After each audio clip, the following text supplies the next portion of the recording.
If you identify as an emotional eater, can you look back on a pivotal moment in your life where you define yourself as an emotional eater, where you say, aha, that's it, that's where it started? And when I say where it started, I mean numbing out or coping with food. These memories can be difficult to call up. A lot of people who are binge eaters, emotional eaters, who have eating disorders have been through a lot: trauma, fear, bullying, so much to unpack when it comes to coping with food.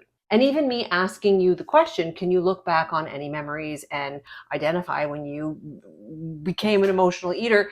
That may be triggering. So if this is not the video for you, skip it. Go watch something about oral health that I have, or about minerals or hydration. Go to some lifestyle videos and we can talk at a different time, because this can be a touchy subject. I thought that my emotional eating story could be something that you could identify with. And as we age, these struggles with food can either get a lot quieter or they can become a lot louder. I'd love to know how you feel, especially if you are still struggling with emotional eating, or maybe you've made peace with that part of yourself and eating for, that's my cat, and eating for emotions has become just part of the fabric of who you are. If you're here with me on this channel, you're into exploring all aspects of our aging selves.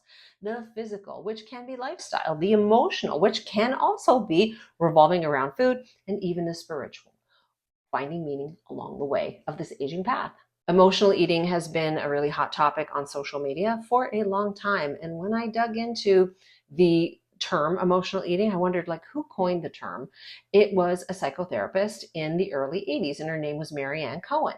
So when I heard the term and I started learning more and more and actually looking at my own habits and patterns, this defining moment came and smacked me on the side of the head. And I call it my kitchen cupboard story. In fact, in 2020, I made a podcast episode about it. And it is not as concise, I hope, as this YouTube video, but it's about me looking back on my childhood. And I clearly see my mom's kitchen. I can step right into that kitchen and see the white, it was linoleum type of floors to look like pebbles, and the cupboards were dark brown. I can still feel them and see the insides. I can see my mom's kitchen. That's how tied to this core memory I am. And this particular cupboard had some of the junky foods, the cereals, the crackers, Jell-O powder, Nesquik, all the things that were very much at my height as a little girl and within reach. The kitchen cupboard for me, my kitchen cupboard story, is a metaphor for all the food and all the body struggles that I've had throughout my life. This all started as a child. I grew up being larger. I grew up with food insecurity, loneliness, bullying, feeling left out, and mixed messages about what my body should be, even as a little girl. My kitchen cupboard story marks my own push-pull with food. And as I moved into menopause, this fight with food and my body came back full force. I bet you can identify with the struggles we have at this age. While we are rapidly changing, things are not the same. We want them to be the same, and we punish ourselves or feel like we're not doing good enough, or we're not eating enough proper things, or not exercising enough. When I think back to this kitchen cupboard moment or moments, this is when I started binging on food.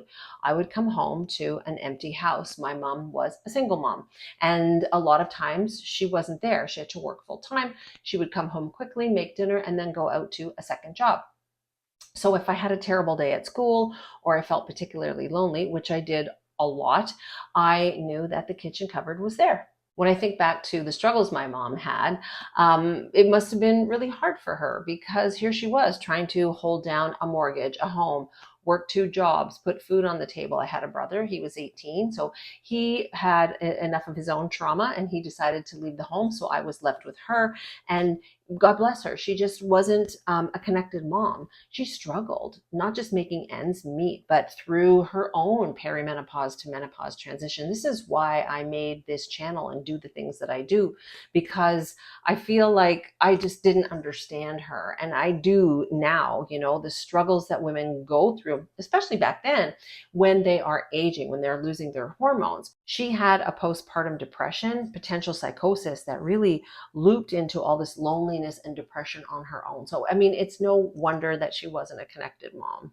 I feel sorry for her. I mean, if I was her, I'd have shut down. I went through my own single mom experience. I can relate now. This really marks the time when I felt extremely empty emotionally and then physically. I would go to school. I was definitely not your popular kid. I had homemade clothes. I wore glasses. My mom didn't have time to participate in some of the other mom things that people did in the 60s as part of a school community because she was working. And part of her stress release was to knit or sew. She was very, very talented, but that just wasn't cool for me. It didn't feel cool to go to school in a crocheted skirt. So I felt like a bit of a sore thumb. And I got picked on for my clothes, my size, my ethnic name, you name it. I wore glasses. I mean, when my daughter said in grade 6 she wanted braces and glasses, I was like, what is happening in this world? Why do you want that? But she did. She thought it would be cool. And she got both. And when you feel like this, when you're stuck in this as a kid, you just feel so other, right? And it's human nature to want to belong, to feel accepted and part of a group. That's survival. So if you've grown up like that, you definitely know the feeling, and that may be one of the reasons why you've connected with food as a coping mechanism. So for me, coming from, I guess, a broken home, a dysfunctional family, and feeling disconnected in the day and even at night when my mom wasn't there and I would be with babysitters, food was like a big old warm hug. It was always ready for me. It never denied me, and it was just there when I needed it. That kitchen cupboard was there at a time when everything collided into a perfect storm, when my parents split up, when I didn't have anybody to talk to, when I had lots of babysitters, when I just really didn't feel like I had a lot of friends. And my mom needed an outlet too. So she would go out and play bingo, and she would use alcohol to calm down and go to sleep. And that kitchen cupboard became almost a replacement for a human being. And so that's how deep this connection to food goes for me. And I'll go one step deeper. Because we had a lack of food at times, and when my mom did get a good paycheck, she might buy treats and extra things. We were supposed to, or I was supposed to, just go easy on them. I should have apparently understood portion control, but I didn't. I didn't have that kind of stuff. So when I got it, it was like, oh my gosh, it was such a wonderful moment when I could eat like all the Fruit Loops or all the Captain Crunch. I'd want to eat the whole box. It tasted so good. I loved sugar. And that's when my mom would be like, what are you doing? That is too much. You've got to stop eating that. You don't need all that. And the shame of eating was there, so much so that I would sneak eat. So I could come home from school and I would take little bits from each package. I might eat a little bit of cereal and some of the crackers. And on a really bad day when there was like not a lot of food, I would lick like Nesquik or Jello powder just to have some dopamine hit of sugar in my brain and in my body. And I grew up being so aware that I shouldn't eat this and I shouldn't eat that and I shouldn't look like this and I should look like that. And this is stuff I really didn't reflect on until I did mindful eating training. It was called MBE. It's an evidence-based mindful eating teaching program. It was really mind-blowing. And I feel bad talking about this because my mom did the best that she could, but it is my truth. It is my authentic truth of how I became an emotional eater and started coping with food at a very young age. That course had me looking at my own way of eating and what it really meant for me. And it snowballed into so many other things. Because once you start looking at certain habits and patterns, you see yourself. It's almost like the world opens up to who you are. And you have all of this knowledge and empowerment to make changes if you want to, and if you have the right tools. When I think back to that kitchen cupboard, it represents a feeling of loss and a feeling of longing. That cupboard never failed me. It was always open. It was never locked. It was just always available, like people weren't. And no matter what was in there, I could feed whatever I was feeling, whether it was true hunger after coming home from school or whether it was something else, something emotional. Diving into my emotional eating patterns was really the catalyst for me rebuilding who I am here in menopause. And I started this channel as an anti-diet channel, but I realized that health is so much more. Yes, health is more than the scale.